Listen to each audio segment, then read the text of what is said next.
Welcome to the Bedtime Narrative channel. Here we will uncover horror stories, terrifying legends, and real-life mystical experiences. Prepare yourself for a journey into the darkness. In this first episode, we will tell the story of two young men who got lost in the Mount Gede forest in 2010, a story that went viral at the time. The story begins with two young men having a conversation, and one of them mentions wanting to go to the forest, planning to fish in a river deep within the Mount Gede forest. After discussing their plans, they return to their homes to ask for permission from their parents, bid farewell, and prepare the equipment and supplies they would bring. The names of these two young men are Roby and Mo. After preparing their supplies and equipment, Roby asked for permission from his mother, explaining that he was going fishing in the river deep within the Mount Gede forest with Mo, and that they would be staying overnight. After receiving permission from his mother, Roby then went to Moo's house. When he arrived at Moo's house, Roby was approached by Moo's father, who asked him where they were planning to go. Roby replied that they were going fishing in the river within the Mount Gede forest. Moo's father then said, "Be careful, that area is known to be haunted. You're planning to stay overnight there, don't sleep near the river." "Why? What's there?" Roby interrupted, curious about Moo's father's warning. "Oh, I don't want to scare you off by telling you. You might change your mind about going," Moo's father responded. Just then, Moo finished getting ready and joined them. After bidding farewell to his father, two of them set off. On the way, Roby mentioned that they needed to reach the fishing spot before 6 p.m., so they hurried their pace as the distance was quite far. Around 4:30 p.m., they had not yet entered the forest when it started raining. They stopped to take shelter, setting up a shelter using a fly sheet they tied to a tree. After the rain stopped, they continued their journey into the forest. They felt a sense of foreboding as they looked at the forest with its large trees and dense undergrowth. At that time, Moo was walking in front with Roby behind him. Moo suddenly stopped and said, "Roby, I just saw a little kid pass by." "Are you serious?" Roby replied. "Yes, I really saw it right over there," Mo insisted. "Well, it's just a forest. Let's not worry about it. We're here to fish after all," said Roby. They continued their journey, heading deeper into the forest as the fishing spot. A few steps later, they heard a woman scream.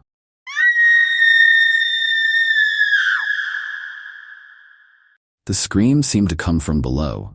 They decided to find the source of the sound. When they reached the area where they thought the sound had come from, found nothing there. Not finding anything made them a bit scared, and their emotions became increasingly mixed. They decided to go back up and continue their journey. A few steps later, they heard the woman scream again.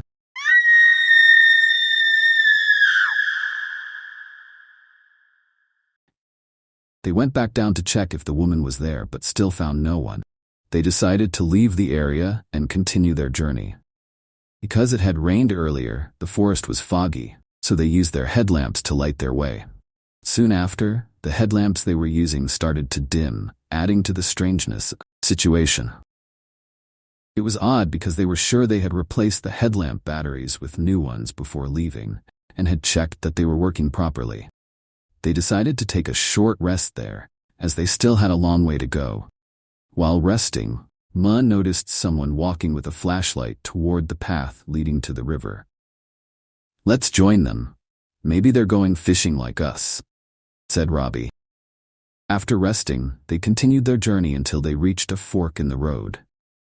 The path to the right led up to the mountain peak, and the path to the left went down towards the river. They took the left path because they were planning to fish in the river. They knew they were close to the river because they could already hear the sound of flowing water. They stopped to rest again while looking for a place to set up their shelter. As he looked around, Roby said, "Ma, we've fished here often, but this place feels different, unfamiliar, like it's our first time here. Did we take the wrong path?" "Maybe it just feels different because of the fog," said Ma. "Let's just head down to the river and set up the shelter by the riverbank," suggested Ma. Then, Roby remembered Moo's father's advice about not setting up the shelter near the river and that it should be far from the river. They agreed to build the shelter not too far from the river. reasoning that it would be convenient for when they needed to relieve themselves. After setting up the shelter, they prepared their fishing gear while having some snacks and coffee. Suddenly, Moo said, "Wait a minute. I have a stomachache. I need to go down and relieve myself." When Moo didn't return to the shelter for a long time, Roby became worried and went down to look for him. When Roby reached the bottom, he found Moo lying on the ground, his clothes dirty, and with a wound on his leg. It turned out that Moo had fallen, which caused the wound on his leg and dirtied his clothes. Roby helped Moo back to the shelter, asking him how he had fallen. But Moo didn't answer and ignored Roby's question, though he looked visibly frightened. Once they were back at the shelter, Moo finally explained what had happened. While relieving himself, someone had thrown small stones at him, as if trying to bother him until he was done. When he finished and was about to return to the shelter, he heard a woman laughing. Startled, he ran, slipped, and fell. Mutt told Roby that he wanted to move and set up the shelter higher up, away from the river. They eventually agreed to relocate. They packed up their gear and dismantled the shelter. After they were ready, they planned to move and set up the shelter farther from the river. However, as they hiked up, both of them fell silent, noticing that the forest around them looked different, unlike the way it was when they first arrived. They eventually tried to find a way out, but after walking for some time, they ended up back at the same spot. Realizing they had returned to the shelter site, a sudden strong wind began to blow. Strangely, the wind only seemed to blow around them. The trees and bushes nearby didn't move, as if they weren't affected by the wind at all. Still curious, they tried once more to find a way out. Even though they felt they had walked far from the shelter, they kept ending up back at the same spot. Realizing they were lost, Roby sensed that something wasn't right. They decided to head down to the river and find their way by following the riverbank. As they made their way down towards the river, they were startled by the sight of a creature resembling a human with a short body and very dark skin running quickly from behind and passing by them, heading towards the river. Realizing that it wasn't human, they pretended not to see it and continued walking down to the river. When they reached the riverbank, they were shocked to see the creature again, this time descending from a tree. The creature moved down the tree like a monkey, then stared at them. Moo stared back at the creature, then suddenly froze and fainted. Roby tried to wake Moo up. When he looked back at the spot where the creature had been, it was gone. Roby continued trying to revive Moo while praying. Finally, Moo woke up, but something was strange. He woke up hunched over, clutching his stomach, and started to cry softly like a woman.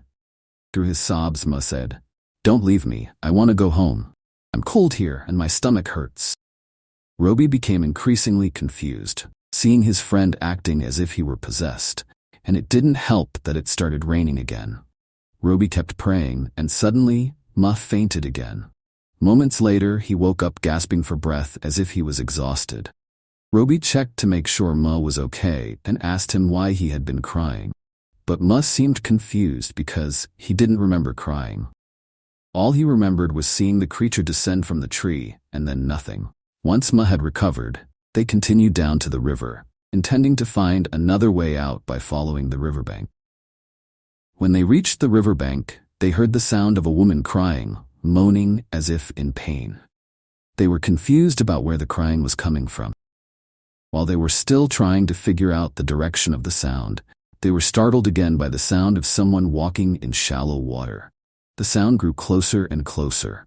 Finally, they saw a female hiker, complete with a backpack, boots, blue pants, a black jacket, and a hat. She stood there with her head bowed, not showing her face. They were both confused, unsure if she was human or not. Just as Roby whispered this to Moo, the female hiker vanished. They tried to move away and cross the river, only to find themselves back at the shelter again. The situation was baffling because they had crossed the river, somehow ended up back at the shelter. Finally, they decided to stop trying to find a way out of the forest. As it started raining again, they decided to set up the shelter once more and rest there. They planned to try finding their way out the next morning, as it was already 3 a.m. While they were discussing their plan for the next day, Ma suddenly felt a stomachache again and needed to relieve himself at the river. This time he asked to be accompanied because he was scared. They both went down to the river, with Roby accompanying Mu to relieve himself. They only brought a small bag containing a phone, matches, and cigarettes, leaving their larger bags with food, drinks, and other supplies at the shelter. When they reached the riverbank, Mu relieved himself while Roby waited not far away. After about 15 minutes, Mu finished, and they began to head back to the shelter. However, the path had disappeared.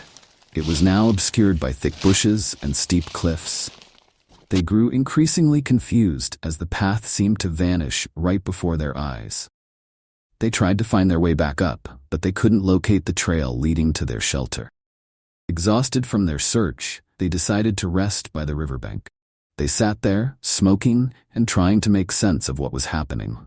As they smoked and drifted into thought, they saw the female hiker again, standing across the river. This time, she was clearly visible, and they noticed a deep wound on her stomach. Seeing the hiker again, they were paralyzed with fear, as if they were hypnotized.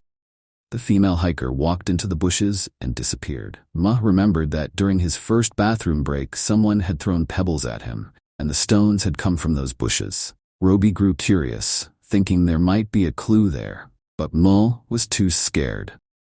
Roby managed to convince Ma, suggesting that there might be a path behind those bushes. They both crossed the river towards the bushes. When they reached the other side and looked behind the bushes, they found the body of a female hiker lying there. It turned out the female hiker had already passed away. Her body was in a fallen position, with her stomach impaled by a tree root, which had trapped her there. Roby took out his phone and snapped a photo with the help of Mu's flashlight. The idea was to use the photo as evidence for later reporting to the police. They wanted to confirm whether the hiker was still alive, but she was indeed dead. They searched her backpack for identification, but found nothing. There was only a phone, some makeup, and a change of clothes. The phone was dead and wouldn't turn on. They tried to call someone for help, but there was no signal. All they could do was sit quietly near the body, waiting for morning. Then they heard the sound of a woman crying again. The sound grew louder, and it seemed to be coming from above. Instinctively, they looked up and saw a ghostly woman standing atop a tree, but one of her hands was missing.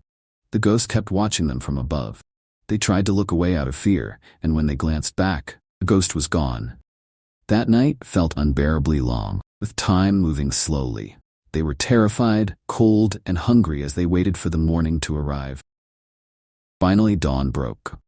As the sun rose higher, they started searching for a way out, heading west, south, east, and north, but they kept ending up back at the same spot where the female hiker's body lay.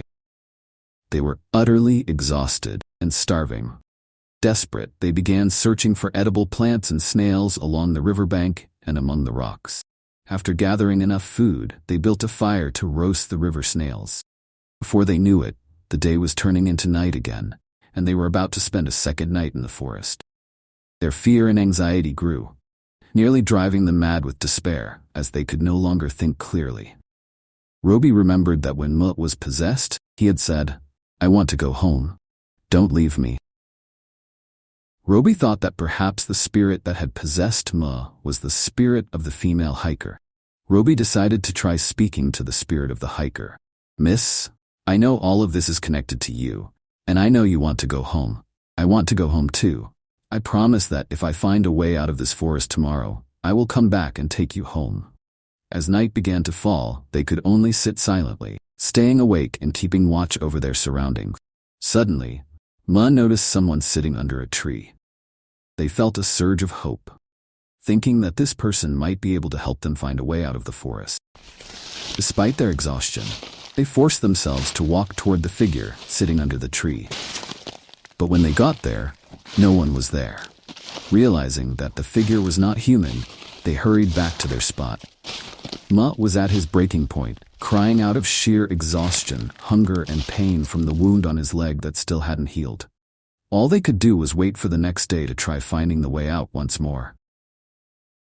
"Just sleep, Ma. I'll keep watch," Roby said. Soon after, it started raining again. Ma gave up, saying, "Rob, I think we're gonna die here. I'm so tired of trying to find a way out and getting nowhere." After Ma said that, they both fell asleep from sheer exhaustion. When they woke up, it was already morning, and they began planning their next attempt to find a way out. Before setting off, they foraged for edible plants and drank from the river. After eating and regaining some of their strength, they started discussing their next steps. Let's just use our instincts to find the way out. Which direction do you feel we should go?" It turned out that their instincts pointed in different directions, but in the end, they decided to go with Roby's suggestion. Before leaving, they sought permission from the spirit of the female hiker. "Miss, we're going to try to find our way home now. We promise that if we find the way out, we'll come back and take you home." After that, they headed south. As they continued walking, they came across a fork in the road. The strange thing was they had been in this area before, but had never found this fork in the road. When they reached the fork, they were unsure whether to go left or right. They finally decided to take the left path. Not far along, they encountered an old, rickety wooden bridge. They crossed it and found a low cliff, about 4 to 5 meters high, at the end of the path. They climbed up the cliff, and once they reached the top, they realized it was the main road they had taken earlier, the one that split towards the mountain peak and the river. They were incredibly relieved to have found their way back. From there, they continued walking until they reached the edge of the forest, where they saw a group of people. Among them were Roby's older brother and Moo's father. They had been searching for Roby and Moo because the two hadn't returned home for 3 days. Roby explained how they had found the body, and he kept his promise to bring back or evacuate the deceased hiker to the hospital. After they finished evacuating the body and giving statements to the police and hospital authorities, Roby returned home. The next day, Roby and Moo were asked to come to the hospital to explain the chronology of finding the hiker's body. Since Moo was sick, only Roby went to the hospital, accompanied by his older brother. When Roby and his brother arrived at the hospital, the family of the deceased hiker was already there. The victim's mother asked for an explanation of when and where Roby had first found her daughter. Roby explained that he had found her on Friday night, but the victim's family didn't believe him because they said their daughter had returned home on Saturday night and had gone straight to her room. However, when the mother checked her room later, her daughter was no longer there. Eventually, the mother received a phone call from the hospital. Roby then showed them the photo he had taken when he first found the victim, which had a timestamp with the date and time on it. Only then did they believe Roby, and they thanked him for helping to evacuate their daughter. And so ends the true story, two young men that became a viral sensation in 2010. Thank you for joining us on this journey of uncovering the real stories full of mystery. This story is a reminder that sometimes reality is scarier than we can imagine. Don't forget to like, share, and subscribe so you don't miss the next scary stories and tales. And remember, there are still many dark stories out there waiting to be discovered. See you in the next video. But be careful. Who knows, the next story might be yours.